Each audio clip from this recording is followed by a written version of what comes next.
नमस्कार, कहानी बैरल में आपका स्वागत है। लीजिए पेश है V.S. खांडेकर द्वारा लिखित उपन्यास यति भाग 3। देव दानवों के बीच महायुद्ध प्रारंभ होने के आसार दिखाई देने लगे थे। उस युद्ध को रोकने के लिए महर्षि अंगिरस ने शांति यज्ञ करने का संकल्प किया था। इस यज्ञ में मुख्य ऋत्विक उनका प्रिय शिष्य कच बनने वाला था। कच देवताओं के गुरु बृहस्पति का सुपुत्र था, इसलिए नितांत संभव था कि राक्षसों की ओर से इस यज्ञ में बाधा डाली जाएगी। इस विघ्न से यज्ञ की रक्षा करने के लिए अंगिरस जी ने पिताजी से उनका दिग्विजयी पुत्र मांगा था। यह तो अश्वमेध से भी बड़ा सम्मान था। मेरी आकांक्षाएं उस शक्ति यज्ञ की परिक्रमाएं करने लगी। यति से मुलाकात मेरे जीवन का एक भयंकर सपना था। अलका का चुंबन जीवन का एक सुंदर सपना था, लेकिन दोनों आखिर थे तो सपने ही। शांति यज्ञ कोई सपना नहीं था। उस यज्ञ की रक्षा करते समय मेरी वीरता और पराक्रम प्रकट होने वाले थे। राक्षसों को चुटकियों में पराभूत करने वाला यह कौन नया सूरमा है, यह जानने के लिए इंद्र मुझे बुला भेजेगा। फिर मैं स्वर्ग जाऊंगा। वहां अलका से 1000 गुना सुंदर अप्सराएं मेरे को रिझाने का प्रयास करेंगी, लेकिन उनकी चंचल चितवनों और मोहक प्रणय कलियों की ओर कतई कोई ध्यान न देते हुए मैं इंद्र से कहूंगा, देवेंद्र, देव दानव युद्ध में मैं हमेशा आपका साथ दूंगा, लेकिन मेरे लिए आपको भी एक बात करनी होगी। मेरे पिताजी को शाप मिला है कि नहुष की संतान कभी सुखी नहीं रहेंगी। उन्हें उस शाप से मुक्त करने वाला उपाय आपको मुझे बताना होगा। मेरे जाने में मां ने रुकावटें डालने की काफी कोशिशें की। आंखों में पानी लिए उसने कई बार मुझे समझाना चाहा कि पुत्र कितना भी बड़ा क्यों न हो जाए, मां को तो वह हमेशा बच्चा ही लगा करता है। उसकी इस दुर्बलता पर मुझे दया आने लगी। राक्षसों की हार और अपने पराक्रम के सपने में देख रहा था। मैंने उससे कहा, तुम्हारी यह बात कहाँ तक सच है, स्वयं बूढ़ा होने के बाद ही समझ पाऊंगा। लेकिन माँ, बुढ़ापे में यदि मैं कुछ बचपना करने लगे तो मुझे क्षमा करोगी ना? रुंधे स्वर में माँ बोली। तुझे बूढ़ा हुआ देख सकूं, यही भगवान से मेरी प्रार्थना है। पता नहीं इन शब्दों की जड़ में जमे माँ के दुख को कोई समझ भी पाता था या नहीं, लेकिन मुझे तो अवश्य लगा कि होना हो। उस भीषण रात को जब यति भाग गया था, माँ आज भी भूले नहीं भुला पा रही है। किसी डरावनी राक्षसी के समान उसका डर आज भी उसे दबाए हुए है। मेरे अंगरक्षक आराम से पीछे आ रहे थे। उनकी धीमी गति के कारण अंगिरस ऋषि के आश्रम को जाते जाते मेरा घोड़ा उग गया। अपने मालिक के समान उसका भी मन नटखट था। शायद हवा से बातें करने में उसे बड़ा आनंद आता था। कुछ ही समय में मैं आश्रम के पास आ गया। शाम ढल चुकी थी। सामने वाली झाड़ी से काले धुएं की लकीरें बल खाती हैं नीले आकाश की ओर उठ रही थीं। लगता था किसी नर्तकी का ताल व पद विन्यास ही है। नीडों में लौटते पंछी मधुर स्वर में चहक रहे थे। पश्चिम आकाश में मानो कोई सुंदर यज्ञ कुंड भक उठा था। उन ज्वालाओं में मेघों की आहुतियां चढ़ाई जा रही थीं और सारे पंछी गण ऋत्विक बनकर मंत्रोच्चारण कर रहे थे। नाना प्रकार के पक्षी अपने अपने घोंसले को लौट रहे थे। राजप्रासाद में भी रंगों की इतनी विविधता मैंने कभी देखी नहीं थी। मैंने घोड़ा रोक लिया। उन तरल और गाते हुए रंगों को देखकर मन मुग्ध हो गया। एक पंचर्गी पक्षी उड़ते उड़ते मेरे सामने से जाने लगा। उसके रंगों से मन इतना मोहित हो गया कि लगा तीर मारकर इसे नीचे गिरा दूं और इसकी अति सुंदर डैने अपने पास सुरक्षित रख लूं। इसी प्रबल इच्छा से मैंने धनुष पर तीर चढ़ाया। तभी कठोर वाणी गूंज उठी, रुक जाओ। वह अनुरोध नहीं, आदेश था। चौंक कर मैंने मुड़कर देखा। उस पक्षी के रंग बिरंगे रूप को देखते रहने की धुन में मैं इतना खो गया कि आसपास ध्यान ही नहीं गया था। बाईं ओर एक वृक्ष की शाखा पर बैठा कोई ऋषि कुमार संध्या की शोभा देख रहा था। मेरी ही उम्र का होगा। उसके उस आदेश पर मुझे काफी क्रोध आ गया, लेकिन अनजाने में ही मेरा हाथ नीचे आ गया था। उसकी अपेक्षा मुझे अपने आप पर ज्यादा क्रोध हो आया। वह तुरंत वृक्ष से कूदकर मेरे पास आकर बोला, यह महर्षि अंगिरस का आश्रम है। कुछ अकड़कर मैंने उत्तर दिया, हाँ, मालूम है। इस आश्रम के परिसर में तुम इस पक्षी को मारने जा रहे थे। वह अधर्म होता। मैं क्षत्रिय हूं। हिंसा मेरा धर्म है। हिंसा धर्म तब बनती है जब वह आत्मरक्षार्थ या दुर्जनों का विनाश करने के लिए की गई हो। इस बेचारे गूंगे प्राणी ने तुम्हें कौन सा कष्ट दिया था? उसने तुम्हारा क्या बिगाड़ा था? कौन सा कुकर्म किया था? उस पंछी के रंगों पर मैं बहुत ही मोहित हो गया। बड़े रसिक जान पड़ते हो, लेकिन यह ना भूलो कि जिसने तुम्हें यह रसिकता दी है उसी ने इस पंछी को जान भी दी है। ऐसी नीरस बकवास किसी मंदिर में ही भाती है। मैंने खिसियाकर कहा। ऋषि कुमार हंसते हंसते बोला, तुम एक मंदिर में ही तो खड़े हो। वह देखो, पश्चिम में इस मंदिर का अक्षय दीप अब मंद मंद होता जा रहा है। जरा ऊपर की ओर देखो, अब सायं आरती के लिए एक के बाद एक अनगिनत दीप जल उठेंगे। वेशभूषा से वह ऋषि कुमार लग रहा था, लेकिन उसकी वह बकवास ऋषि को नहीं, किसी कवि को शोभा देने वाली थी।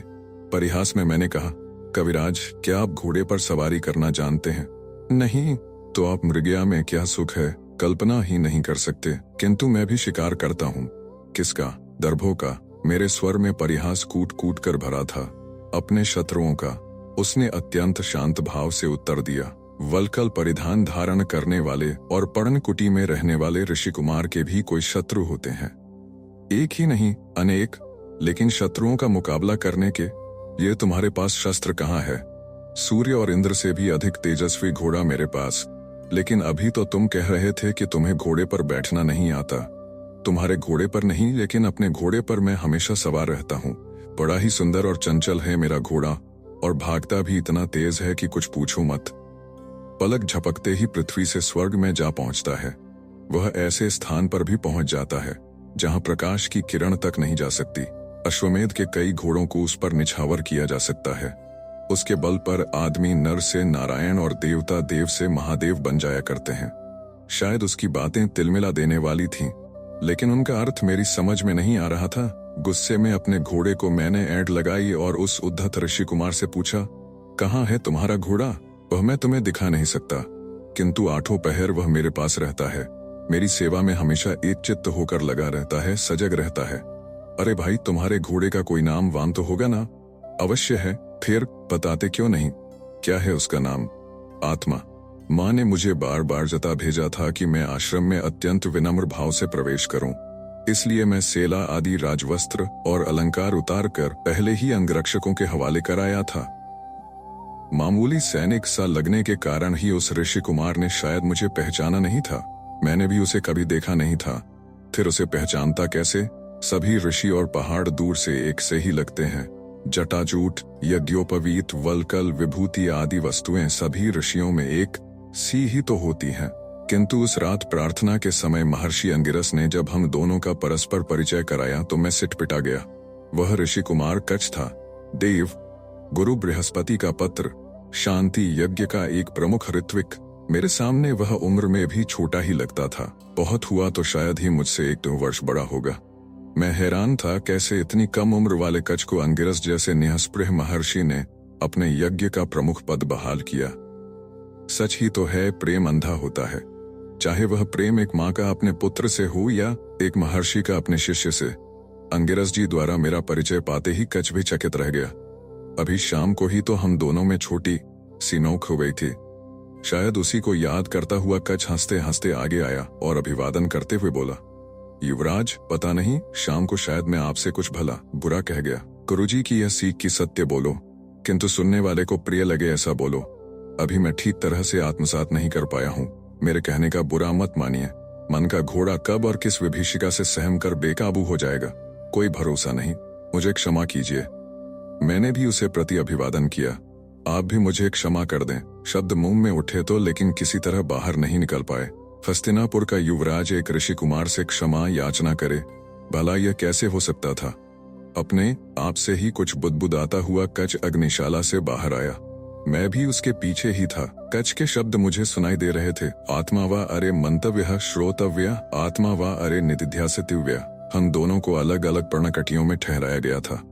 आश्रम के बिल्कुल दूसरे सिरे पर थीं वे गहरी हरी वृक्ष वाटिकाओं में वे दोनों कुटियां ऐसे लग रही थीं मानो दो नन्ही मुन्नी बहनें एक दूसरी से लिपटकर एक ही कंबल में सो गई हैं। मेरी ओर देखकर हंसते हंसते कच्छ ने कहा, युवराज, अब तो हम पड़ोसी हो गए। कच्छ देव याद है ना, कहते हैं पड़ोसी से बढ़कर कोई शत्रु नहीं होता। मैंने फप्ती कसते हुए कहा, प्रत्येक लोकप्रिय कहावत केवल अर्धसत्य ही होती है। उसने भी हंसकर उत्तर दिया। पर्णकुटी की शैया पर मैं लेट तो गया, लेकिन नींद आने का नाम नहीं ले रही थी। यति की उस कांटों भरी सेज से तो यह शैया लाख दर्जे अच्छी थी, किंतु एकदम मुलायम परों की आरामदेह शैया पर सोने के आदि बने मेरे शरीर में वह चुभने लगी। कोने में किसी तेल का दिया मंद मंद जल रहा था। शायद इंगुदी के तेल का हो या कोई और तेल डाला गया हो। युवराज ययाति ने इंगुदी शब्द सुना तो था, लेकिन उसका तेल निकालने की विधि की उसने कोई कल्पना तक नहीं की थी। इस कल्पना से कि इसी रसहीन, रूखे और दरिद्र वातावरण में शांति यज्ञ के समापन तक मुझे रहना होगा, मेरे रोंगटे खड़े हो गए। पास की पर्णकुटी से मंद मधुर स्वर में किसी गुंजन की आवाज सुनाई दे रही थी। कलकल करते बहने वाले गंगा प्रवाह के समान वह ध्वनि बहुत ही मीठी और सुखद लगती थी। आंखें मूंदकर मैं सुनने लगा। शायद कच अपने नित्यक्रम के अनुसार सोने से पूर्व पाठ पढ़ रहा था। शब्द ठीक से सुनाई नहीं दे रहे थे, लेकिन धूप में तपकर आए यात्री को वर्षा की फुहार जितनी सुखद लगती है, उतना ही सुख न सुनकर मुझे मिल रहा था। धीरे धीरे निद्रा ने मुझे अपने आंचल में ले लिया। मैं सपना देख रहा था, अलका गुनगुना रही थी। आत्मा व अरे मंतव्य श्रोतव्य निदिध्या सितव्य। हे मानव, आत्मा के स्वरूप का चिंतन करो, आत्मा की पुकार सुनो, आत्मज्ञान को ही अपना लक्ष्य बनाओ, उसी की धुन में मस्त हो जाओ। अच्छा, तुम तो अब बस गार्गी मैत्रेयी बन गई हो। कहता हुआ मैं आगे बढ़ा और उसके कंधे पर हाथ रखा। वह अदृश्य हो गई। जपमाला में जैसे एक एक रुद्राक्ष पीछे खिसकता जाता है, उसी तरह से एक एक दिन बीतता चला।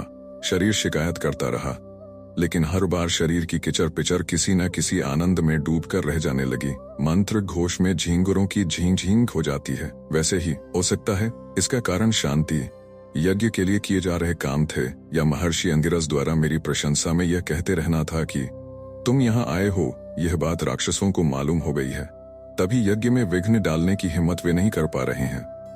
या इसका कारण यह भी हो सकता है कि आश्रम में आदमी हवा के समान स्वच्छंद और हिरन के समान बेफिक्र हो जाता है, या कि कच जैसा तेजस्वी, सुविचारी और काफी लिखा पढ़ा मित्र मुझे मिला था, इसलिए भी शरीर की किचर पिचर मुझे सुनाई नहीं दे रही थी, क्योंकि वह शांति यज्ञ का प्रमुख ऋत्विक था। कच सुबह से शाम तक केवल पानी पीकर ही रहता था। यज्ञ का मुख्य रक्षक होने के नाते मुझे भी इसी तरह व्रतस्थ रहना चाहिए था, लेकिन महर्षि अंगिरस ने मेरे अंगरक्षकों में से 6 को चुना था। वे 6 और 7वां में बारी बारी से एक दिन सूर्योदय से लेकर सूर्यास्त तक केवल पानी पीकर रहते थे। सप्ताह में जब मेरी बारी आती तो वह दिन मेरे लिए बड़ा दुश्वार हो जाता था। पेट में जब तब चूहे दंड पेलने लगते और मैं बहुत ही बेचैन हो जाता था। यह नहीं कि मृगया में या अश्वमेध के घोड़े के साथ होने वाले भ्रमण में मुझे भोजन बिल्कुल ठीक समय पर मिलता ही था, लेकिन उस समय मन ऐसे उन्माद से भरा रहता था कि उसे खाने पीने की सुधि कहाँ रहती थी। भूख से बिलक उठता तो मन में विचार आते कि काश मेरे व्रत के दिन ही राक्षस यज्ञ पर आक्रमण कर दें, तब तो उनसे युद्ध करने में सारा दिन आसानी से कट जाएगा और उसी धुन में पेट में पड़ रही यह आग भुलाई जा सकेगी। लेकिन वैसा कभी हुआ नहीं। इस प्रकार व्रत रखने के दिन कच को देखकर मुझे बड़ा आश्चर्य होता। यहाँ तो सप्ताह में एक दिन व्रत रखना टेढ़ी खीर लगता है, और एक यह कच है कि प्रतिदिन इसी व्रत का पालन बड़े ही संतोष के साथ किए जा रहा है। इतना मनोबल कहाँ से प्राप्त किया है इसने? सोच सोच कर मैं हार जाता, लेकिन इस प्रश्न का कोई उत्तर मैं नहीं पाता था। फिर मैं स्वयं ही अपने आप को समझाता, मेरा जीवन एक शूरवीर पुरुष का जीवन है। वीर के पराक्रम का मुख्य आधार उसका शरीर ही है। बचपन से ही इस शरीर को पुष्ट और संतुष्ट रखने की शिक्षा मैंने पाई है। यही कारण है कि मैं क्षुधा पर विजय नहीं पा सकता। कच की दूसरी बात है, ऋषि की भुजाएं सूखी लकड़ी जैसी हों तो भी काम चल सकता है, लेकिन वीर की पराक्रमी भुजाएं तो एकदम फौलाद की होनी चाहिए। यह बात सच है कि कच के समान मैं भूख पर विजय नहीं पा सकता, किंतु उसमें क्या हेठी है? यावर के साथ कच क्या समूचे आर्यावर्त में घूम सकता है? उसका शरीर तपस्या के तेज से दमक रहा है, यौवन के कारण सुंदरता से चमक रहा है, लेकिन जीते जी वह कभी धनुष पर प्रत्यंचा नहीं चढ़ा पाएगा। यह नहीं कि कच का यह निरालापन केवल व्रत रखने के दिन ही मुझे याद आता, यह बार बार किसी न किसी रूप में प्रकट हो ही जाता था। कभी वह आंखों में समा जाता, कभी आंखें चौंधिया देता। यज्ञ का मुख्य भाग निर्विघ्न संपन्न होते ही महर्षि अंगिरस ने आश्रम में 3 दिन तक उत्सव मनाया। उसमें कच ने छोटे बच्चे के से उत्साह से भाग लिया। संगीत में भी उसकी अच्छी गति थी। तैरते समय तो वह ऐसे लगता जैसे पूर्व जन्म में मत्स्य रहा होगा। उत्सव में जब एक गीत गाया जा रहा था, एक नन्हा बच्चा जोर जोर से रोने लगा। उसकी माँ भी उसे चुप कराने में असमर्थ रही। कच ने उस बच्चे को उसकी माँ की गोद से उठा लिया। पास ही एक पेड़ से जामुनों की मानो झड़ी सी लग गई थी। नीचे जामुन ही जामुन फैल गए थे। कच ने 2-1 जामुन उठाकर अपने मुंह में डाल लिया। तुरंत ही अपनी जामुनी रंग में रंगी जीभ बाहर निकालकर उसने उस बच्चे को दिखाई। बच्चा रोते खिलखिलाकर हंसने लगा। सो तो अच्छा हुआ कि मैंने अपनी आंखों देखा था कि बंदर जैसी अपनी जीभ बाहर निकालने वाला। कच और शांति यज्ञ के सारे मंत्र पाठ अस्खलित वाणी में कहने वाला पंडित कच दोनों एक ही थे, वरना मैं भी विश्वास नहीं कर पाता कि एक ही व्यक्ति के दो इतने भिन्न रूप हो सकते हैं। दो रूप नहीं, कच तो बहुरूपिया था। उसका हर नया रूप देखकर मैं चकरा जाता था। रात में जब वह फलाहार लेने लगता तो मैं भी उसके साथ बातें करने बैठता था। एक बार एक बहुत सुंदर और अत्यंत मीठे फल में उसने इल्ली पड़ी पाई। उसका हंसमुख चेहरा एकदम गंभीर बन गया। अपनी हिरन जैसी विशाल और शेर जैसी निडर आंखों से मुझे देखकर उसने कहा, युवराज, जीवन भी इसी तरह का है, सुंदर है, मधुर भी है, किंतु पता नहीं कब और कहां से उसमें कीड़ा लग जाता है।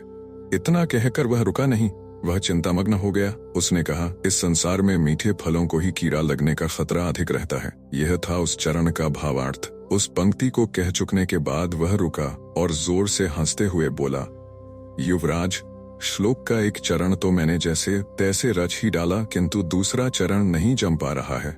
मैं कहना चाहता हूं कि उन सबको जिन्हें वित्त की उत्कटता मिली है और जिनमें कुछ विशेष योग्यता होती है, इन मीठे फलों से सबक सीखना चाहिए, अपने आप की सुरक्षा करनी चाहिए। लेकिन यह भाव छंद में बंद कर हृदय से उमड़ घुमड़ कर बाहर नहीं आ पा रहे हैं। उस रात में जान गया कि कच कवि है। बीच बीच में जब कोई बात मन को चुभ जाती तो वह ऐसे आधे अधूरे श्लोक रच डालता था। काश उन अधूरे श्लोकों को मैं लिखकर रख पाता, लेकिन किसी चीज का मूल्य उसके खो जाने के बाद ही मालूम होता है। कितने ही दिन में और कच साथ साथ रहे, लेकिन उन दिनों कच द्वारा उच्चारित किसी श्लोक का एक चरण भी आज कंठस्थ नहीं है। एक चरण के 3 शब्द ही आज याद है, जगद्रुमस्य हे परर। उसके मुंह से वह श्लोक अपने आप निकला। वह प्रसंग आज भी मेरी आंखों के सामने है। चांदनी रात थी, हम दोनों आंगन में चहलकदमी कर रहे थे। हवा एकदम बंद थी, किसी भी पेड़ का एक पत्ता तक हिल नहीं रहा था। अचानक कहीं से हवा को झोंका आया। उस झोंके से आंगन के एक सिरे पर लगे केसर के पौधे का एक पत्ता झड़कर गिरा। केवल एक ही पत्ता झरा, लेकिन सीधा कच की जटाओं पर आ गिरा। नीचे गिरकर पैरों तले रौंदा जाने से उसे बचाने के लिए कच ने काफी कोशिश की, किंतु पत्ता उसके हाथ नहीं आया। फिर उसने जमीन पर से उसे उठा लिया। मंत्रबद्ध सा बड़ी देर तक उसकी ओर देखता रहा।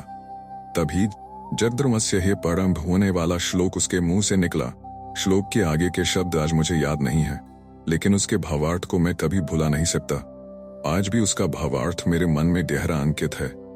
हे कौंपल, अपनी इस अकाल मृत्यु पर शोक करने का क्या कारण है? तुमने इस वृक्ष का सौंदर्य बढ़ाया है। जहां तक हो सका मुझ जैसे अनेक लोगों को नन्ही सी छांव तुमने दी है। तुम्हारा जीवन सार्थक हो गया है। स्वर्ग में तुम्हारा स्थान पक्का हो गया है। एक दिन एक नन्ही मुन्नी प्यारी ऋषि कन्या हमारा हाथ पकड़कर हमें अपने आंगन में खींचन कर ले गई। उसके द्वारा लगाई गई लता में पहला फूल आया था। वह हमें दिखाना चाहती थी। उसकी सराहना कर हम लोग आगे जाने वाले थे, किंतु वह लड़की किसी उलझन में उलझी सी लगी। जिनका स्वागत सत्कार उसे करना था, वे अतिथि 2 थे, जबकि फूल एक ही था। उसकी समझ में शायद नहीं आ रहा था कि फूल किसे दिया जाए। उसकी परेशानी को भांपते हुए कच ने कहा, बेटी, यह फूल तुम इन युवराज को दे दो। मैंने तुरंत उससे कहा, नहीं, यह तो इन्हें ही देना है, महान ऋषि हैं ये। वह बच्ची उस अधखिली कली को तोड़ने ही वाली थी कि कच ने धीरे से उसका हाथ अपने हाथ में ले लिया और बोला, बेटी, तुम्हारी ये सुंदर भेंट मुझे पहुंच चुकी है, लेकिन इसे लता पर ही रहने दो, वहीं उसे खिलने दो। प्रतिदिन प्रातः यहाँ आकर मैं तुम्हारे इस फूल से बातें करूंगा। अब हो खुश हो ना? कच के इन शब्दों से लड़की को परम संतोष मिला, लेकिन मैं बेचैन हो उठा। उसी रात बातें करते करते मैंने इसी विषय को छेड़ा। मैंने कहा, कच, हर कली कल परसों तक पूरी खिल जाएगी, तो 4 दिन वह फूल लता पर हंसता रहेगा, झूमता रहेगा, फिर मुरझाएगा, अपने आप झड़ जाएगा। ये सब देखते रहने में क्या सुख धरा है? फूल क्या केवल दूर से देखने मात्र के लिए होते हैं? सच्चा आनंद तो उन्हें तोड़ लेने में, सूंघने में, उन्हें हार में पिराने में, बालों में गूंथने में और सेज पर बिछा देने में है। कच हंसकर बोला, वह आनंद अवश्य है, लेकिन पल भर का है, केवल उपभोग का है। क्या उपभोग पाप है? नहीं, धर्म का उल्लंघन न करने वाले उपभोग में कोई पाप नहीं, लेकिन इस संसार में उपभोग से भी श्रेष्ठ एक और आनंद है। कौन सा? त्याग का। मुझे यति का स्मरण हो आया। बचपन में ही वह संसार को त्याग कर चला गया था। उस रात जंगली हाथी का किया शिकार, यति की वह अजीब गुफा, उस गुफा में बिछी यति की वह कांटों भरी शैया, सबकी स्मृति जाग उठी और मैंने कच से प्रश्न किया, इस संसार में क्या संन्यास ही सुख का एकमेव मार्ग है? वह हंसा, कुछ देर चुप बैठा रहा। मैंने फिर पूछा, कल राजा बनने के बजाय मैं यदि सन्यासी बन जाता हूं तो क्या वह बात उचित होगी? अब कच्छ की मुद्रा गंभीर बन गई। आवेश के साथ वह बोला, कदापि नहीं युवराज, राजा होकर प्रजा का पालन करना और प्रजा के सुख के लिए सेवारत रहना ही तुम्हारा राजधर्म है। यह राजधर्म सन्यास धर्म से कम श्रेष्ठ नहीं है। मैंने कहा, क्या सिंहासन पर बैठकर सन्यासी के समान आचरण करना संभव है? कच्छ के माथे पर सूक्ष्म बल उभर आया। उसने आराम से कहा, युवराज, घर गृहस्थी चलाना ही मनुष्य का सहज स्वभाव है। स्पष्ट है कि उसके जीवन में सब प्रकार के उपभोगों का स्थान है। भगवान यदि यही चाहता होता कि मनुष्य उपभोग न करे तो वह उसे शरीर ही नहीं देता। लेकिन इसका मतलब यह कदापि नहीं कि केवल उपभोग ही जीवन है। भगवान ने शरीर के साथ मनुष्य को आत्मा भी दी है। शरीर की प्रत्येक वासना को इस आत्मा के बंधन में रखना जरूरी है।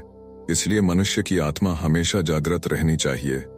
नशे में धुत सारथी के हाथों से लगाम छूट जाती है। घोड़े बेकाबू होकर मनमानी दिशा में भाग खड़े होते हैं। रथ गहरी खाई में गिरकर चकनाचूर हो जाता है और उसमें बैठा धनुर्धर व्यर्थ प्राणों से हाथ धो बैठता है। कहते कहते वह रुका।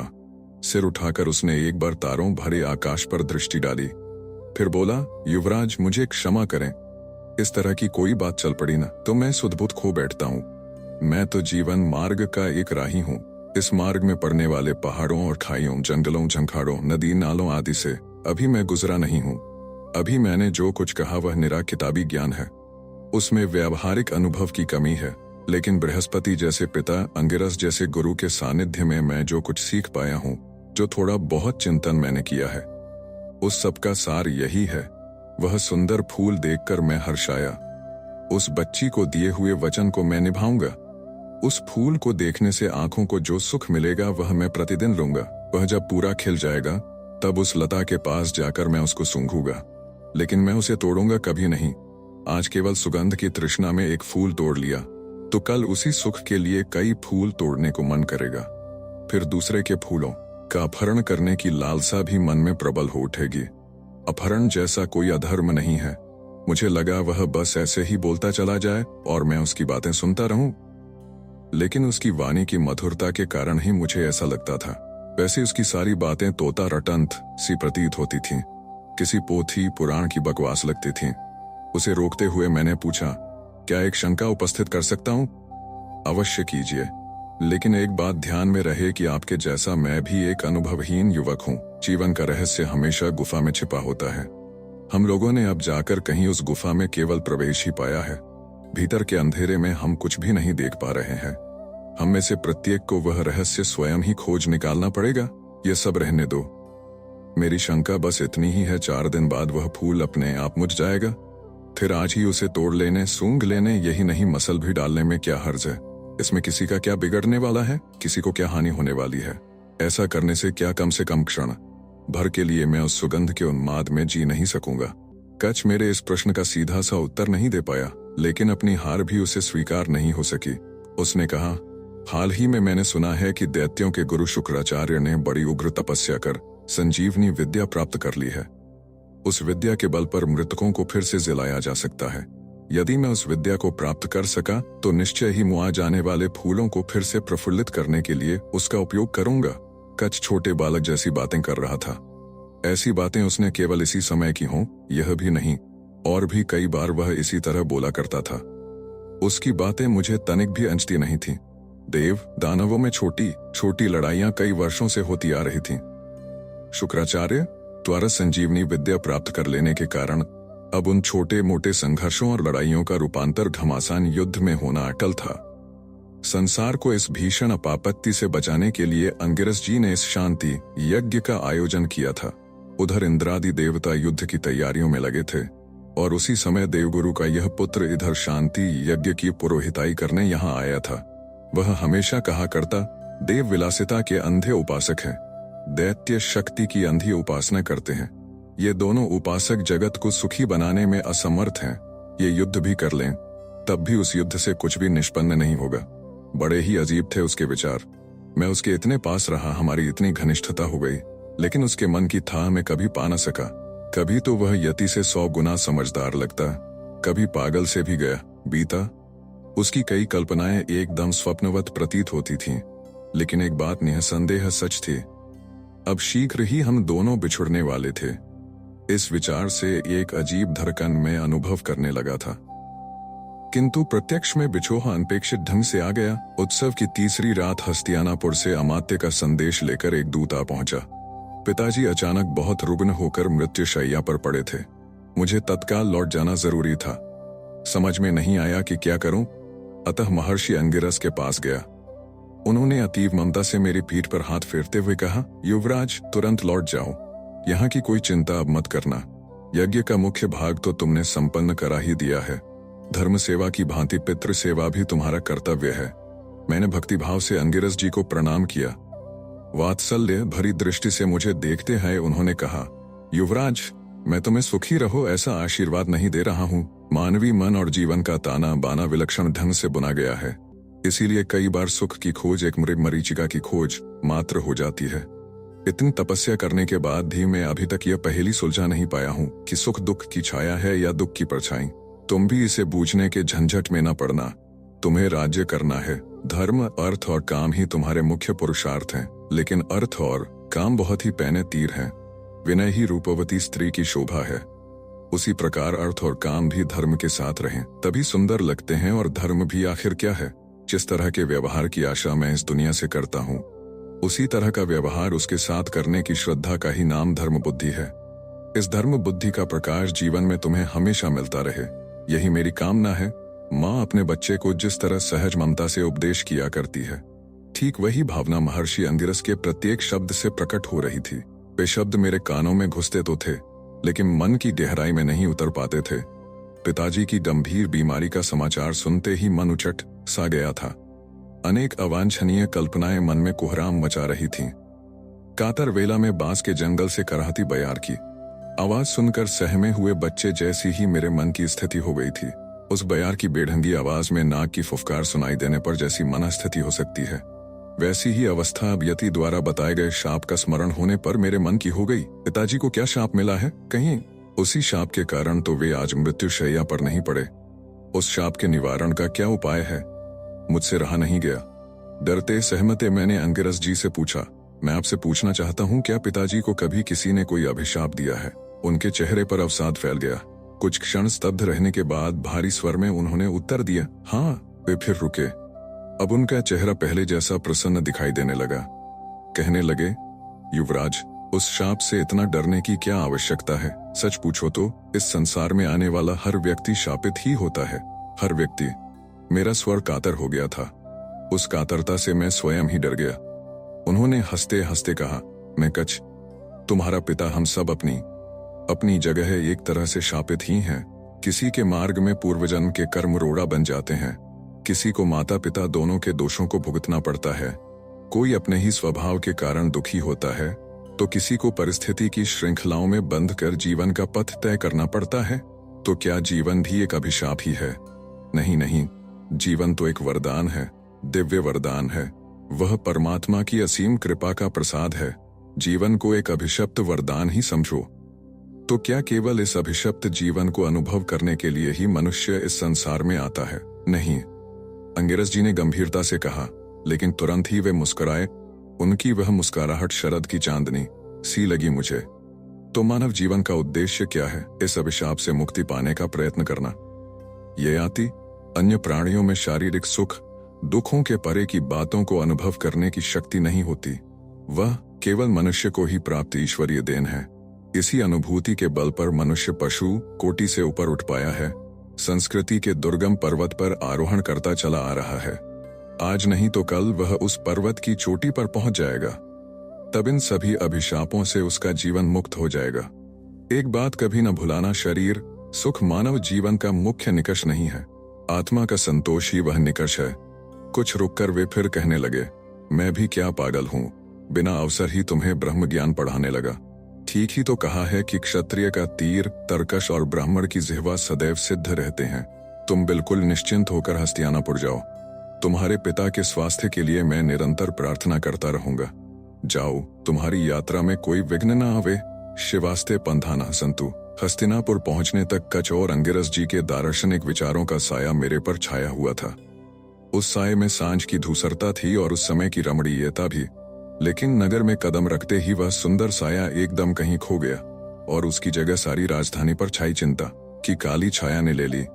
यूं राजमार्गों पर सदैव हंसते खेलते झूमने वालों की चहल पहल रहा करती थी, किंतु आज उन्हीं राजमार्गों पर लोग चुपचाप अपने भारी कदमों को मानो घसीटे चल रहे थे, इस आशंका से कि कहीं पिताजी का अंतिम दर्शन भी संभवतः मेरे भाग्य में नहीं है। मेरा मन क्षण क्षण प्रतिपल थर्रा रहा था। युद्ध में हारे राजपुत्र के समान मैंने राजप्रासाद में प्रवेश किया, एकदम मौन सिर झुकाए हुए। पिताजी के शरीर में थोड़ी चेतना थी, किंतु उन्होंने मुझे पहचाना नहीं। चिलचिलाती धूप में तपे रेगिस्तान की भांति उनका शरीर गर्म था।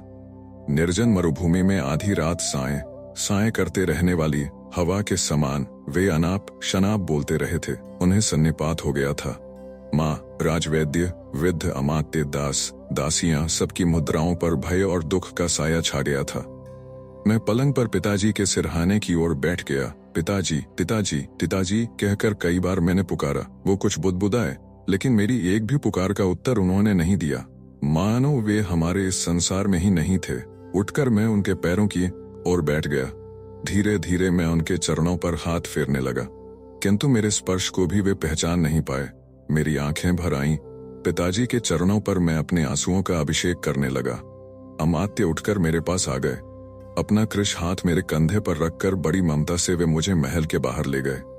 फिर रुंधे गले से कहने लगे, युवराज, अभी आप छोटे हैं, इसलिए दुनिया की परिपाटी से आप परिचित नहीं हैं। मानव का जीवन जैसा कल्पवृक्ष है, वैसा ही विश्ववृक्ष भी है। आपसे महाराज की यातनाएं देखी नहीं जाएंगी। नगर से 2 कोस की दूरी पर अपना अशोक वन है, बहुत ही सुंदर विश्राम वाटिका है वह। जब भी कोई ऋषि महात्मा अतिथि बनकर आते हैं, उनका सारा प्रबंध वहीं करने की परिपाटी चली आ रही है हमारे यहाँ। वैसे तो वह स्थान हिमालय की किसी गुफा से कम शांत नहीं, वहाँ पूरा एकांत है। यहाँ से अशोक वन जाने के लिए एक सुरंग भी बनी है। वह मार्ग बहुत ही निकट का है। आप जाकर उस शांत विश्राम वाटिका में रहें। दिन में 2 बार महाराज का दर्शन करने आया करें। कुछ विशेष बात हुई तो आप इस सुनरेग वाले रास्ते से अतिशीघ्र यहाँ पहुंच सकेंगे। महारानी जी से परामर्श करने के बाद ही यह योजना मैंने तैयार की है। अश्वमेध और शांति यज्ञ में आपको जो कड़ा परिश्रम करना पड़ा, उससे आप अवश्य ही थक गए होंगे। अशोक वन में विश्राम करने से आपकी सारी थकान दूर हो जाएगी। आखेट और युद्ध भूमि में किसी से मैं डरा नहीं था, न ही मैदान छोड़कर पीछे हटा था, किंतु समूचे राजप्रासाद पर मंडरा रही मृत्यु की छाया से मैं बहुत डर गया। चुपचाप अशोक वन में रहने के लिए चला गया। लेकिन मृत्यु भी एक भयानक रीछ है। आप चाहे कितनी ही ऊंची टहनी पर जा बैठे, फिर भी वह आपका पीछा नहीं छोड़ता। कहीं भी लुक कर बैठ जाइए, वह भरकम, घिनौनी, बदसूरत, काली जान आपकी गंध पा ही जाती है। उसकी गुदगुदी से प्राण सूखने लग जाते हैं। अशोक वन में अमात्य ने मेरे लिए सभी सुख साधन जुटा दिए थे, लेकिन मेरा मन एक में भी नहीं रमता था। दास, दासियां और अन्य सेवक इन्हें गिने ही थे, लेकिन उनमें से हर एक मेरी आज्ञा सर आंखों पर लिए खड़ा रहता था। समझ में नहीं आता था कि प्रत्येक से क्या काम लिया जाए। दासियों में एक नई थी, उसका नाम मुकुलिका था। वह बहुत ही चतुर और सुंदर थी। होगी यही कोई 25 की। मेरे मन को शांति मिले, इस हेतु वह यथासंभव सभी सेवकों को दूर खड़ा कर स्वयं ही चुपचाप मेरी सेवा में लगी रहती थी। रसोई द्वारा बनाए गए पकवान थाली में वैसे ही छोड़कर मैं उठने लगता तो पंखा झलते झलते वह रुक जाती। मैं मुड़कर देखता तो उसके चेहरे पर लज्जा और आंखों में करुणा का भाव जाग जाता, मानो आंखों से ही वह कहना चाह रही हो, ऐसा भी क्या युवराज, आपने यदि कुछ भी नहीं खाया तो बेचारा शरीर क्या करेगा। दिन रात मेरी एक ही कोशिश रहती थी कि किसी तरह मौत की छाया अपने मन पर न पड़ने दूं। लेकिन जैसे ही पिताजी के दर्शन करने के लिए प्रासाद में पैर रखता, बीच की अवधि में किया हुआ मेरा सारा चिंतन विफल हो जाता था। इस समझ के साथ कि मृत्यु 8 पहर अश्वमेध करने वाला एक विजयी सम्राट है और उसका विरोध कर सकने वाला संसार में कोई नहीं है, मेरा मन दुबला पड़कर अकुलाने लगता था। आज पलंग पर असहाय पड़े पिताजी की जो अवस्था है, वही कल मेरी भी होने वाली है। ऐसा दृश्य आंखों के सामने आ जाता और मन में बार बचकाना विचार आता कि चलो कहीं भाग चलें, किसी ऐसी गुफा को खोज निकालें जहां मृत्यु की बर्फीली लंबी भुजाएं पहुंच ही न पाए और उसमें छिप जाए। पिताजी की इस बीमारी में ऐसे ऐसे अनुभव करने को मिले जिनसे मृत्यु की भीषणता और भी भयावनी लगने लगी। कभी सन्निपात का वेग हल्का पड़ जाता और पिताजी घड़ी भर के लिए होश में आ जाते थे। माँ को तो वे बराबर पहचान लेते। वह एक ऐसा ही प्रसंग था। पिताजी को शायद मालूम नहीं था कि मैं उनके सिरहाने बैठा हूँ। उन्होंने माँ को इशारा किया। वह थोड़ा आगे खिसक कर झुक गई। बड़े ही कष्ट से उन्होंने अपना दायां हाथ उठाया और माँ के चिबुक को स्पर्श करते हुए अत्यंत क्षीण स्वर में बोले, यह सारा सौंदर्य, सारा वैभव यहीं छोड़कर मुझे शायद अब जाना पड़ेगा। माँ पशोपेश में पड़ गई। समझ नहीं पा रही थी कैसे महाराज को बताया जाए कि इस समय मैं भी महल में हूँ। पिताजी छोटे बच्चों के समान फफक फफक कर रोते रोते कहने लगे, इस अमृत का तो अब भी प्यासा हूं मैं, लेकिन माँ ने संकेत से मुझे बाहर चले जाने को कहा। लेकिन पिताजी का वह आर्त आक्रोश मेरे कानों और मन में भी गूंजता रहा। बहुत ही अटपटा लगा मुझे। वह एक ऐसे वीर का रुदन था जिसके पराक्रम की पताका स्वर्ग तक में गौरव से लहरा रही थी। वे हस्तिनापुर के दिग्विजयी सम्राट के आंसू थे। उन आंसुओं का अर्थ अपनी समझ में नहीं आया, लेकिन ये सोचकर कि हो ना हो, इन आंसुओं के पीछे अवश्य जीवन का ही कोई गहरा मर्म छिपा है, मैं सिटपिटा गया। लेकिन उस समय मेरे हृदय को वेदना पहुंचाने वाला अनुभव और ही था। रात भर जागती रहने के कारण थकी हुई माँ को मैंने सोने के लिए उसके महल में भिजवा दिया था। मैं पिताजी के पास बैठा रहा। बहुत देर तक वे अचेत पड़े रहे थे। राजवैद्य घड़ी आकर उन्हें कोई अवलेह चढ़ा जाते थे। दिन ढल चुका था। खिड़की से दिखाई देने वाली बाहर की दुनिया धीरे धीरे धुंधली और उदास होने लगी थी। तभी पिताजी ने आंखें खोलीं। शायद उन्होंने मुझे पहचान लिया था। मेरा हाथ मजबूती से पकड़कर डरे हुए मेमने की तरह वह चिल्ला उठे, ययू मुझे मजबूती से पकड़ रखो, मुझे अभी जाना है, मुझे अभी जाना है, मुझे नहीं जाऊंगा। ययू वे देखो वे यमदूत हैं और तुम इतने पराक्रमी हो। फिर ये सब के सब यहाँ तक कैसे आ पाए हैं? तुमने इन्हें क्यों आने दिया? उनका हाथ कांपने लगा। वे फिर चीखे, तुम सब लोग कृतज्ञ हो। अपनी आयु का एक दिन भी आप लोगों ने मुझे, तो मैं ययू मुझे बलपूर्वक थाम लो। चीखते चिल्लाते वे फिर अचेत हो गए, लेकिन उनके उस हाथ ने मुझे वह सब कुछ बता दिया जो वे अपने मुंह से बोलकर नहीं कह पाए थे। कितनी शक्तिशाली मजबूत पकड़ थी उस हाथ की। मर्माहत होकर प्राणों के लिए भागते जाने वाले हिरन का सारा डर उसमें समाया हुआ था। थोड़ी देर बाद मैं बहुत ही उदास मन से अशोक वन लौट गया। बार बार आंखों के सामने वही कुछ देर पहले वाला दृश्य आता था। कभी पिताजी के स्थान में मुझे ययाति दिखाई देता था, अशक्त बूढ़ा, मृत्यु को सामने खड़ी देखकर घिघी बांधे हुए पागल जैसा इधर उधर भाग रहा ययाति। जीवन का अंत यदि मृत्यु ही है तो आखिर मनुष्य जन्म लेता ही क्यों है? कच्छ और अंगिरस के उदात्त दर्शन को मैंने याद किया, लेकिन असमंजस में पड़े मन को उससे भी संतोष नहीं मिला। टिमटिमाते जुगनुओं ने भी कहीं अमावस के अंधेरे को प्रकाशमान किया है। अशोक वन के मंदिर में अपने बिस्तर पर मैं रिक्त मन से लेट गया। बाहर घना अंधेरा फैला था। मेरे मन में भी उतना ही घना अंधेरा छा गया था। मुकुलिका धीरे से आई और उसने सोने का दीप जलाया। सारे महल में प्रकाश जगमगा उठा। मकलिका मेरी ओर पीठ किए दीवट जलाने झुकी थी। उस प्रकाश में उसकी आकृति बहुत ही मनमोहक लगी। मैंने मुड़कर देखा। दीवार पर उसकी परछाई पड़ी थी। कितनी बड़ी और कितनी अजीब थी वह। मेरे पलंग की ओर धीरे धीरे आने लगी। उसका पदविन्यास किसी नर्तकी के समान हो रहा था। मेरी आंखें खुली देखकर उसने पूछा, क्या महाराज का जी अच्छा नहीं है? उसका स्वर अत्यंत कोमल था। कुछ समझ में नहीं आ रहा मुकुली के पिताजी की दशा देखकर तो। सुना है अब चिंता की कोई बात नहीं है। आज ही राज ज्योतिषी बता रहे थे कि महाराज के सभी अशुभ ग्रह शीघ्र ही। मुझे थोड़ी मदिरा लाकर दो। ग्रह, बीमारी, मृत्यु सबको मैं भुलाना चाहता हूँ। वह स्तब्ध खड़ी रही। झल्लाकर मैं चिल्लाया, मुझे मदिरा चाहिए। गर्दन झुकाकर वह बोली, महारानी जी का आदेश है युवराज, यहाँ कोई मदिरा न रखी जाए। वास्तव में उसके इस उत्तर से मुझे क्रोध आना चाहिए था, लेकिन पृथ्वी पर दृष्टि गड़ाए खड़ी मुकुलिका उस समय मुझे इतनी मोहक लगी कि मैं अपना सारा क्रोध भूल गया।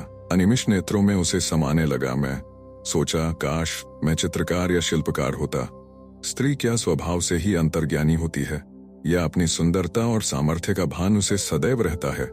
मल्लिका की दृष्टि पृथ्वी पर गड़ी थी, फिर भी पता नहीं कैसे उसे मालूम हो गया कि मैं उसकी ओर एकटक देख रहा हूँ और मेरी प्यासी आंखें उसके रूप को पीती जा रही हैं। सहसा उसने पलकें उठाकर देखा तो ऐसे लगा मानो बिल्कुल स्वच्छ नीले आकाश में अचानक बिजली कौंध गई हो। उसकी वह मधुर मुस्कान, हंसते समय गालों पर सहज पड़ने वाला वह हल्का सा गढ़ा, उसका मादक सौंदर्य, सब कुछ सुनहरे प्रकाश में कौंध गया। फिर देखा तो मुकुलिका ने पलकें फिर से झुका ली थीं। वह मेरे पलंग के बिल्कुल पास खड़ी थी। मैंने कोई मद्य नहीं लिया था, फिर भी मदिरा की मस्ती कर मैं फैल उठी थी। दूसरे ही क्षण ययू मुझे मजबूती से पकड़ लो, मुझे जीना है। कोई मेरे कानों में चीखता सुनाई दिया। वे शब्द कानों में लगातार गूंजने लगे। उन शब्दों की अनगिनत प्रतिध्वनियां बड़े हथौड़े का रूप लेकर मानो मेरे मस्तिष्क पर दनादन आघात करने लगी। मैंने माँ को बचपन में ही वचन दे रखा था कि युद्ध और मृगया के अलावा अन्य किसी व्यवहार में मदिरा का स्पर्श नहीं करूंगा। अब तक वह वचन मैंने निभाया भी था, लेकिन इन घनों के आघातों से बचने का, मन की व्यथा को भुलाने का दूसरा कोई उपाय ध्यान में नहीं आ रहा था। मैंने मुकुलिका से पूछा, यहाँ मदिरा न रखने का आदेश क्या सचमुच माँ ने दिया है? जी युवराज। क्यों? मैं यहाँ नशे में धुत पड़ा रहूंगा इस भय से। यह बात नहीं युवराज। तो फिर क्या बात है? यह स्थान एकदम एकांत में है, नगर से दूर भी है। अतिथि के नाते सारे ऋषि मुनि यहीं निवास करते हैं। ऐसी कोई वस्तु यहाँ नहीं होनी चाहिए जो उन्हें अपवित्र लगती हो। पिताजी का वह आर्त आक्रोश फिर कानों में गूंजने लगा। उनकी वह खोई सी नजर, प्रत्येक शब्द से प्रकट होने वाला मृत्यु का डर। मेरा बदन थर-थर कांपने लगा। अपने अकेलेपन से मैं डरने लगा। मुझे किसी सहारे की आवश्यकता थी। तुरंत करवट बदलकर मैंने मुकुलिका का हाथ पकड़ लिया। वह रात बार मन में आता है कि उस रात के बारे में मौन रहूं, कुछ भी न बताऊं। प्रचंड बार में प्रवाह के विरुद्ध तैरने में पुरुषार्थ होता है। उस प्रवाह के साथ बह जाने में भला कौन सा पराक्रम धरा है? उस बह जाने का वर्णन करने में भी क्या आनंद हो सकता है? उस रात जो कुछ हुआ, हो सकता है वह स्वाभाविक होगा। शायद हर रात दुनिया में वही होता होगा, हुआ होगा, होने वाला होगा। लेकिन कुछ बातें ऐसी भी होती हैं जो होने को तो बिल्कुल स्वाभाविक होती हैं, लेकिन उनके बारे में बोलते समय जीभ झिझकती है, मन झेंपता है, शर्म लगती है। यूं ही नहीं, मंदिर में भी युवती अपनी कंचुकी की गांठ बीच में टटोल कर देख लिया करती कि कहीं वह ढीली तो नहीं हो गई। लेकिन मैं तो अपनी कहानी बिना कुछ भी छिपाए ज्यों की त्यों बताने वाला हूँ। अपना हृदय खोलकर दिखाने वाला हूँ। दिल खोलते समय उसके किसी कोने को अंधेरे में रखना एक अपराध होगा। लज्जा सौंदर्य का आभूषण है, सत्य का नहीं। सत्य तो नंग धड़ंग होता है, नवजात शिशु जैसा, और उसे वैसा होना ही पड़ता है। उस रात मुकुलिका के बाहुपाश में मैं नहीं, मेरे बाहुपाश में मुकुलिका। नहीं, साक्षात मदन भी नहीं बता पाता उस रात कौन किसके बाहुपाश में था। मुलिका का हाथ मैंने अपने हाथ में लिया और पल भर में मेरा इस दुनिया से रहा सहा संबंध ही टूट गया। मैं युवराज नहीं रहा, वह दासी नहीं रही। हम थे केवल दो प्रेमी जीव, दो पखेरु, दो तारे। हम महल में नहीं थे, हस्तिनापुर में नहीं थे, पृथ्वी पर भी नहीं थे, अनंत आकाश में नक्षत्र मंडल के भी परे। हम उस स्थान पर पहुंच गए थे जहां दुख, रोग, मृत्यु आदि शब्दों की आवाज तक नहीं सुनाई देती। वह एक न्यारी ही दुनिया थी, जितनी सुंदर उतनी धूसर भी, जितनी मोहक उतनी दाहक भी। वह केवल हम दोनों की दुनिया थी। क्या वह एक मधुर मदहोशी थी, एक विलक्षण पागलपन था, या सुंदर समाधि थी? क्या पता। मेरे और मुकुलिका के अधरों का मिलन होते ही मन से मृत्यु का भय गायब हो गया। उस रात मुकुलिका के कितने चुंबन मैंने लिए और कितने चुंबन उसने मुझे दिए, भला आकाश के नक्षत्रों की भी कोई गिनती कर सकता है? स्त्री सौंदर्य का वर्णन मैंने काव्यों में पढ़ा था। उसके प्रति धुंधला सा आकर्षण मेरे मन में बरसों से जागने लगा था। उस आकर्षण में क्या आनंद हो सकता है, इसकी कुछ कल्पना भी मैं करने लगा था। लेकिन वह आनंद चंद्रमा को हाथ में पकड़ लेने वाले बच्चे का आनंद था।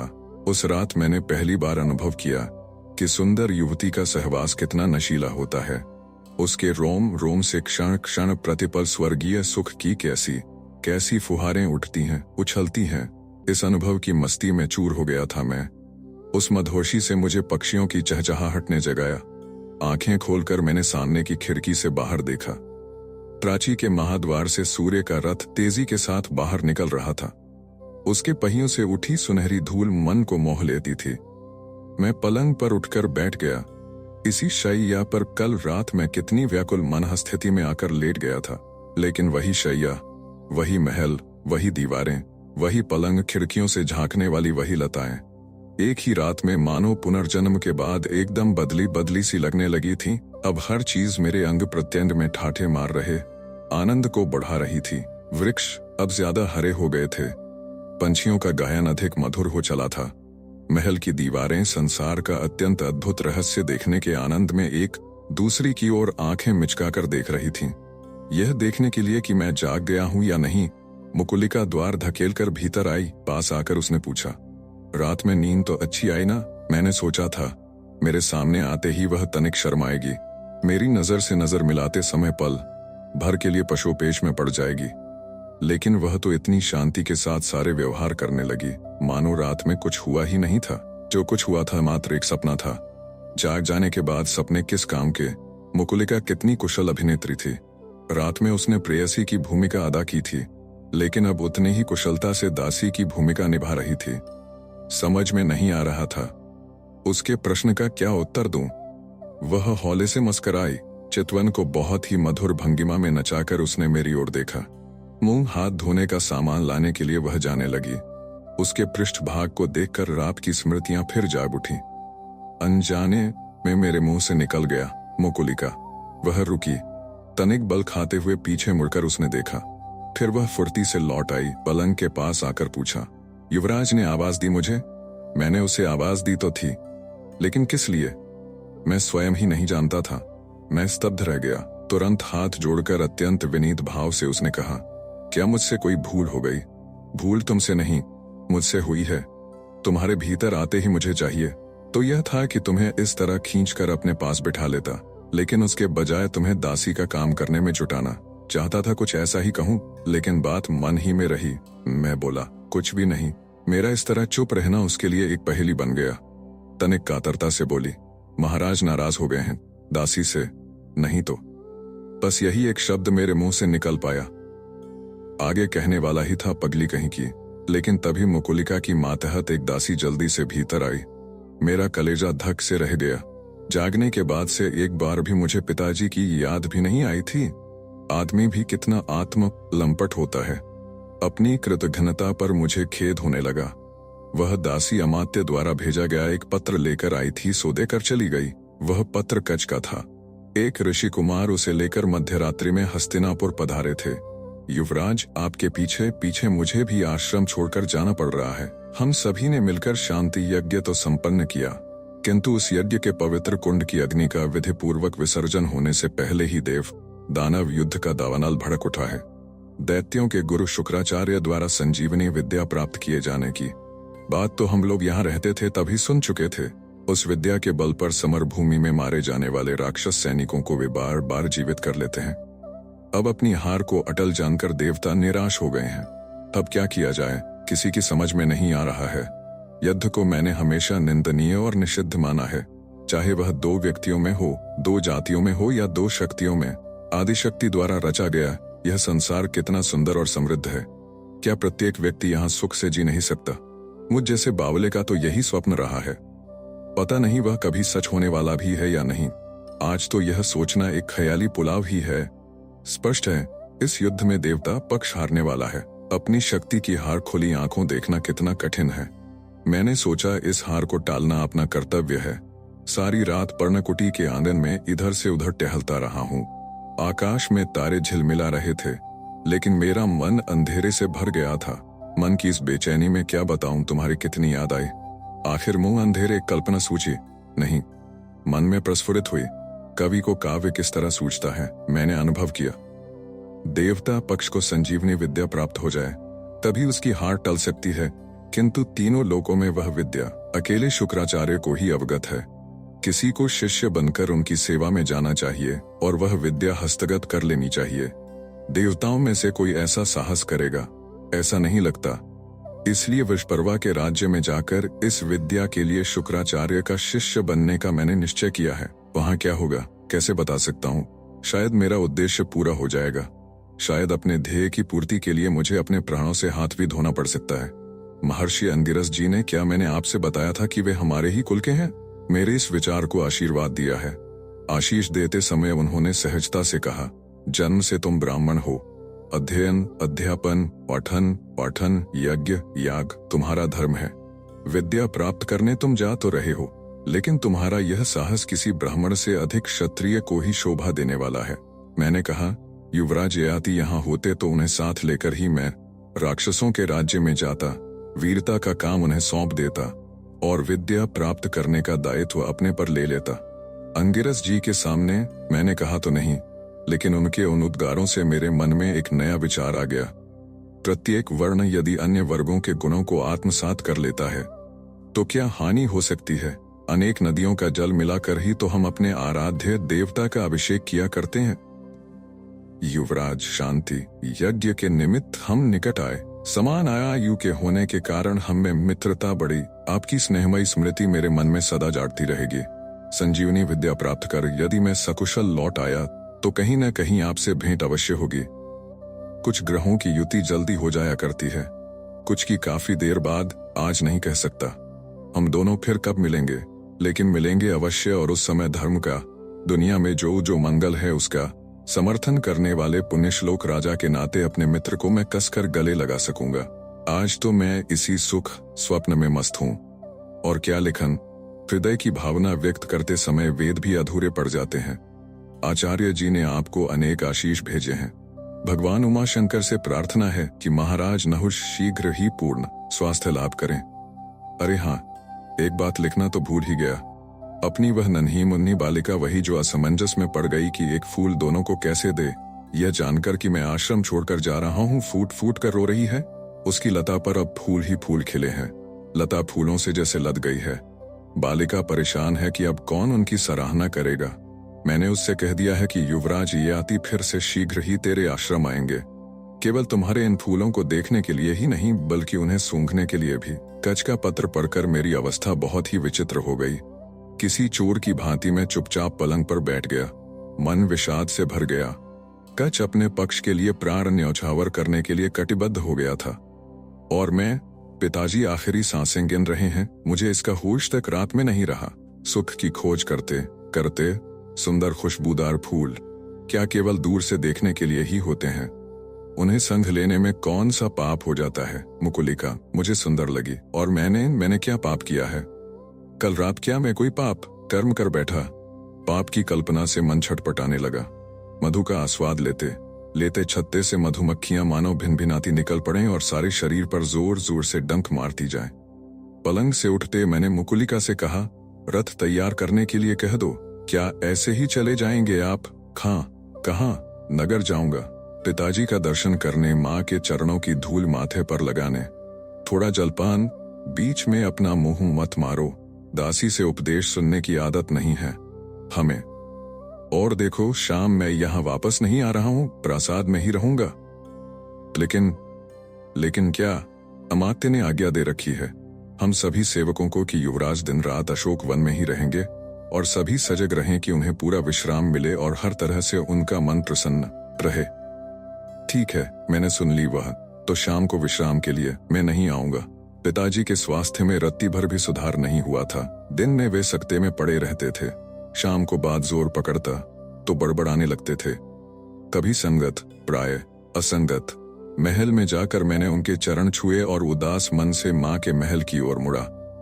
माँ अपने महल में लाकर रखे गए सोने के देवालय के सामने हाथ जोड़े बैठी थी। इन चंद दिनों में वह कितनी दुबली हो गई थी। उसकी करुण मूर्ति मुझसे देखी नहीं जाती थी। मैं उसके पास जा बैठा। उसने मेरी पीठ पर ममता से हाथ फेरा। उस स्पर्श में दुनिया भर का वात्सल्य समाया हुआ था। देवालय में रखी मूर्ति और दुखी माँ के दर्शन करने से मेरी आकुलता बढ़ ही गई। अनजाने में ही रात की स्मृतियां जाग उठीं। वह पाप था, यदि था तो भगवान के सामने, माँ के सामने उसे खुले मन से स्वीकार कर लेना ही क्या, उससे मुक्ति पाने का उपाय नहीं। माँ की तरफ पलकें उठाकर देखने का साहस मुझ में नहीं था। मेरा चेहरा अपनी ओर घुमाने का प्रयत्न करते हुए उसने पूछा, कोई बात? जरूर तुम मुझसे छिपा रहे हो। मैं सब पकाया चौंका। माँ को क्या बताऊं, कैसे बताऊं? अब भी मैं उसकी ओर मुंह नहीं फेर रहा था। वह बोली, मेरा ख्याल है अशोक वन में भी तुम रात भर तड़पते रहे होंगे। उनकी और मेरी चिंता में बहुत ही भावुक स्वभाव के हो तुम। हर बात जी को लगा लेते ही। अरे बावले, चिंता ने किसे छोड़ा है? भगवान शंकर जब हलाहल पी गए तब माँ गौरी भी सिसक कर रोई थी। कल ही कथा में सुना है मैंने। लेकिन माँ, लेकिन कुछ नहीं। छोटे ही यदि चिंता में सूख कर कांटा बनने लगे तो मुझे बताओ, बड़ों की आवश्यकता ही क्या है? पागल जैसा आचरण मत करो। कोशिश करके देखो मन संगीत, काव्य, नृत्य आदि में रमता है या नहीं। तभी अमात्य भीतर आए। माँ ने उनसे कहा, अमात्य, उस अशोक वन के प्रबंध में कुछ। अमात्य ने माँ को बीच ही में रोककर कहा, देवी जी, वहां का सारा प्रबंध मैंने इस तरह किया है कि किसी बात की कोई कमी ना रहे। मुकुलिका नामक एक दासी है, वैसे है तो वह नहीं लेकिन बहुत चतुर है। युवराज की सभी सुख सुविधाओं का दायित्व उसी के जिम्मे। मैं फिर चौंका सिटपिटा गया। कल रात जो कुछ हुआ वह अपरिहार्य रहा हो या न हो, पाप रहा हो या न हो, क्या वह अमात्य की सहमति से ही हुआ था? वरना मुकुलिका जैसी एक दासी इतना साहस कैसे कर पाती? तो क्या यह सारा मामला क्षम्य है? माँ अमात्य से कह रही थी, आपका वहां का प्रबंध काफी बढ़िया रहा होगा, लेकिन ययु का मन रमे तब ना। हंसकर वह आगे बोली, अब आपको क्या फिर से बताना होगा? हमारे घर के लोग कैसे हैं? वे इंद्रलोक में भी सुखी होने वाले नहीं। मेरा ख्याल है दिन में ययु यदि काव्य संगीत जैसे विषयों में समय बिता सका तो उसका मन जल्दी स्थिर हो जाएगा। राजकवि का दूसरा पुत्र माधव है ना, बड़ा ही रसिक और बातूनी है। दिन भर युवराज की सेवा में रहने के लिए उसी को बुला भेजता हूँ। हंसने की कोशिश करते हुए मैंने कहा, माधव से कह दीजिए कि पहले वह मुझे किसी पंडित के पास ले चले। जन्म और मृत्यु के बारे में कई रहस्यमय प्रश्नों से मेरा मन बौरा गया है। माधव मुझे एक बहुत ही विद्वान पंडित के घर ले गया।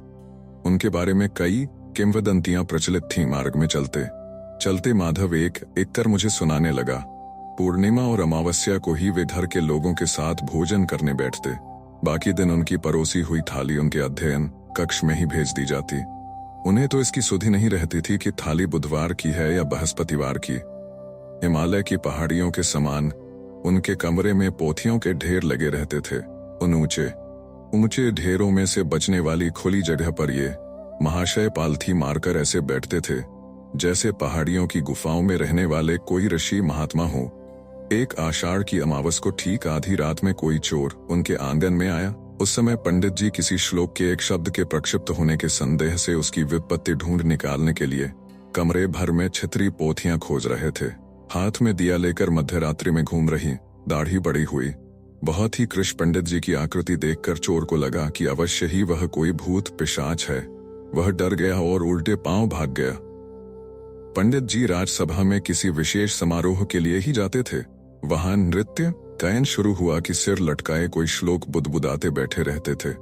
मिलने के लिए आने वाले व्यक्ति से कब क्या सवाल कर बैठेंगे कोई ठिकाना नहीं होता था। एक बार एक जटाजूट वाला यति परमात्मा के स्वरूप के बारे में उनसे कोई चर्चा करने के लिए आया। बहस काफी रोचक होने लगी। बीच ही में पंडित जी ने उस यति से पूछा, आप दाढ़ी सिर कब मुड़ाएंगे? सिर मुड़ाने का परमेश्वर के साथ क्या संबंध है? बेचारा समझ नहीं सका। वह पंडित जी की ओर एकटक देखता रह गया। रेंकेते हुए पंडित जी ने कहा, यति महाराज, घने जंगल में पृथ्वी तक पहुंचने में सूरज की किरणों को बड़ी मुश्किल उठानी पड़ती है। वही आपका भी हाल है। जटाजूट के इस जंगल से कोई भी बात आपके दिमाग में घुसती ही नहीं, पीछे में उलझकर कहीं रह जाती है। पंडित जी के घर आए पश्चिम आर्यावर्त के एक शास्त्री जी ने उनसे पूछा, आपके कितने बच्चे हैं?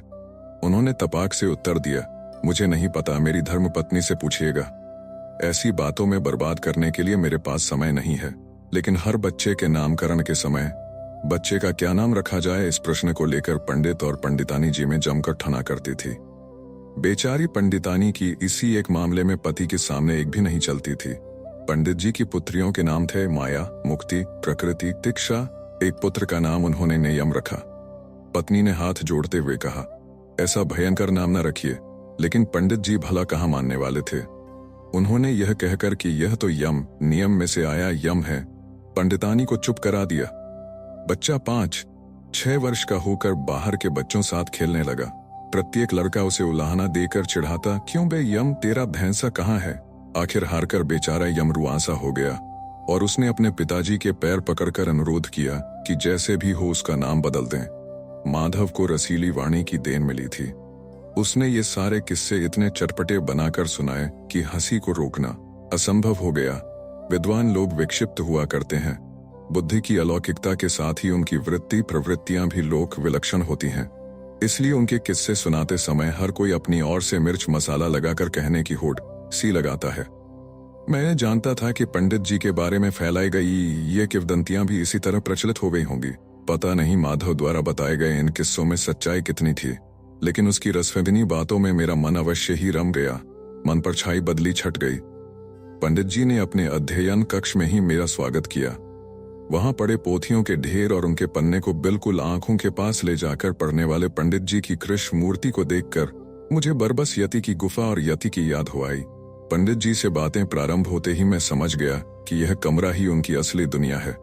किसी दुर्लभ पोथी का एक पन्ना निकालकर मुझे दिखाते समय वे एकदम ब्रह्मानंद अनुभव करते थे। उनके पांडित्य के सामने हर कोई नतमस्तक हो जाता। मैंने एकदम नए प्रश्न उठाए थे, लेकिन उनका उत्तर देते समय भी उन्होंने कितने ही श्लोक मुखाग्र पढ़कर सुनाए और अपने मत का समर्थन करने के लिए न जाने कितने आधार प्रस्तुत किए। लेकिन उनके पांडित्य में मेरे उन प्रश्नों का, जिनके कारण मैं बेचैन हो उठा था, अंचने लायक उत्तर देने की सामर्थ्य नहीं थी। यह बताने पर कि मैं मृत्यु की कल्पना से बेहद बेचैन हो उठा हूं। वे हंसकर बोले, मृत्यु से कौन बच सका है युवराज? वस्त्र पुराना हो जाने पर हम लोग उसे उतार फेंकते हैं ना, बस आत्मा भी शरीर को वैसे ही त्याग देती है। मैंने उन्हें बीच में ही टोका, सभी लोग बूढ़े होने के बाद मरते होते तो आपकी बात से मेरी शंका का समाधान हो जाता। लेकिन क्या जीवन का नियम वैसा ही है जैसा कि आप बता रहे हैं? नित्य ही हम देखते हैं नन्हे बालक और युवा लोग भी मृत्यु के शिकार हो जाते हैं। इसका कारण क्या है? माधव ने बीच ही में कहा, मेरी भाभी की ही बात लीजिए ना, कितनी स्वस्थ, हंसमुख और अच्छे स्वभाव वाली थीं वह, लेकिन केवल 20 वर्ष की उम्र में 3 माह की बच्ची को पीछे छोड़कर वह चली गई। इसमें भगवान के यहाँ का कौन सा न्याय रहा? और पुराना होकर जीर्ण हो चुका वस्त्र भी कहाँ था? पंडित जी ने तनिक आंखें तरेरकर माधव को घूरा, फिर मेरी ओर मुड़कर वे कहने लगे, युवराज, आप एक बात को ध्यान में रखें, तब आपकी शंका का समाधान हो जाएगा। कौन सी बात? कि यह सब माया है। मतलब इस संसार में केवल एक ही बात सत्य है। कौन सी? ब्रह्म इस विश्व की मूल शक्ति, बाकी सब मिथ्या है। यह माधव, यह पंडित, ये युवराज, ये सब मात्र आभास हैं। ये पोथियां, ये घर, यह मृत्यु का डर, ये सब मिथ्या है। मेरे मन में समाया मृत्यु का डर झूठा है, तब तो जीने में मुझे आने वाला आनंद भी झूठा ही होगा। कल रात मुकुलिका के आलिंगन में मैंने जो आनंद लूटा वह भी झूठा, और आज सुबह मन में आई यह कल्पना कि वह पाप था और उसका चुभन भी झूठ। देव मिथ्या, दानव मिथ्या, तो क्यों महात्मा अंगिरस ने देव दानवों का युद्ध रोकने के लिए शांति यज्ञ का इतना झंझट किया? संजीवनी विद्या प्राप्त करने के लिए कच क्यों इतना साहस करने के लिए उद्यत हुआ? आंखों से दिखाई देने वाला यह चराचर संसार और मन के द्वारा अनुभव किए जाने वाले सभी सुख दुख यदि केवल माया ही है, क्षणिक आभास मात्र है, तो महाराज नहुष की सकते में पड़ी देह देखकर क्यों मेरा मन व्याकुल हो जाता है? शरीर नाशवान होगा, लेकिन वह मिथ्या नहीं है। उत्कट सुख दुखों की अनुभूति समय के साथ धुंधली हो जाती होगी, लेकिन वह असत्य कैसी? वह असत्य नहीं है। भूख असत्य नहीं है और उसका दुख भी असत्य नहीं। पंच पकवान असत्य नहीं और उनसे मिलने वाला सुख भी असत्य नहीं।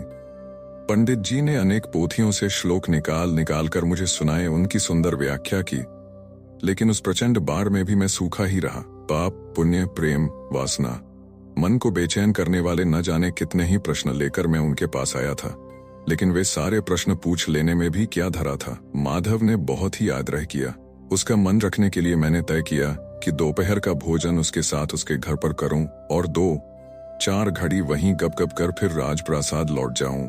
माधव के बड़े भाई शेरो शायरी का शौक रखते थे। बचपन में उनका नाम कई बार मैंने सुना था। चलते चलते मैंने यूं ही उनके बारे में पूछा कि आजकल वह कहाँ पर हैं। माधव ने बताया कि पत्नी के देहांत के बाद उनका मन उचट सा गया है और आजकल वह तीर्थ यात्रा करते घूम रहे हैं। आप सुन रहे थे कहानी बैरल से V.S. खांडेकर द्वारा लिखित उपन्यास यति भाग 3। वीडियो पसंद आया तो इसे लाइक करिए और चैनल को भी सब्सक्राइब कीजिए। धन्यवाद।